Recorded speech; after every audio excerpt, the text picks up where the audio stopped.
It's Thursday, January 26th. You're listening to Your Florida Daily. I'm Katrina Scales. The so-called pillowcase rapist, suspected of raping women in South Florida in the 1980s, has now been convicted in one of the attacks. On Wednesday, Miami-Dade County jurors found Robert Kohler guilty of raping a 25-year-old woman back in December of 1983. Authorities say the pillowcase rapist terrified his victims by breaking into their homes at night and covering his face or the victim's face with fabric before assaulting them, tying them up, and stealing from them. The cases remained cold for decades until 2020, when a DNA hit for one of Kohler's relatives led police to the 63-year-old. Kohler faces the possibility of life in prison in this case.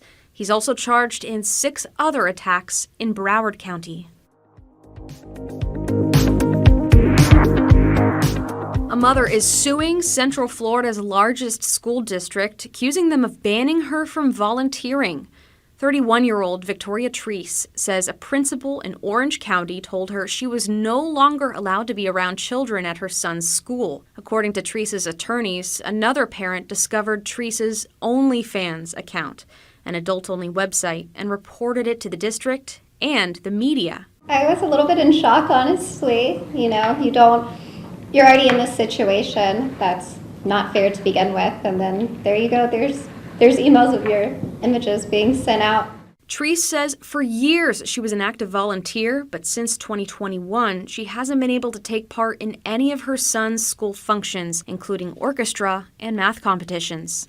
It was just, you can't be here around children anymore, not even your own. I don't have clarification even. They never even properly said what I could or couldn't do. Treese's attorney, John Zielinski, says the district has not given any reason for banning Treese or explained why the district was distributing private pictures of her. They possess images of a sexual nature of Miss Treese, and they've gone and distributed those not only internally within Orange County Public Schools, and we don't know how far that went, but they also distributed those to the media.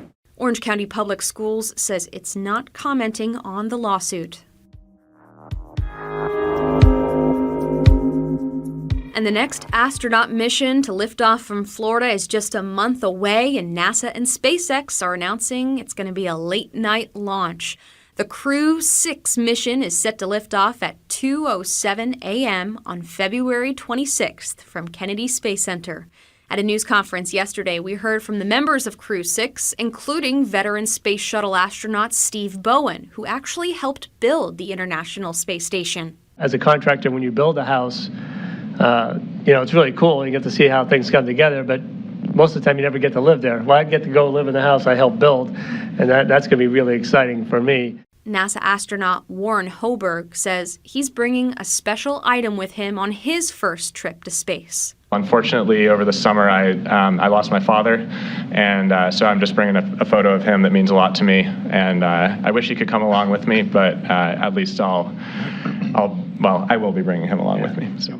The Americans will be joined by 2 international crew members, one from the United Arab Emirates, the other from Russia. They'll spend 6 months on board the space station doing scientific research. You can find these top stories along with breaking news, weather, and traffic all day on clickorlando.com. And now, a completely random Florida fact.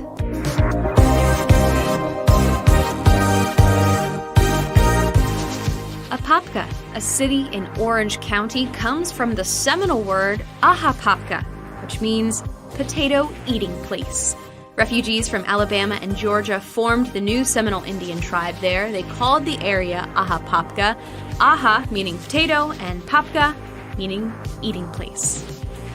Your Florida Daily is produced by News 6 WKMG in Orlando. I'm Katrina Scales. You can subscribe for new episodes wherever you like to listen.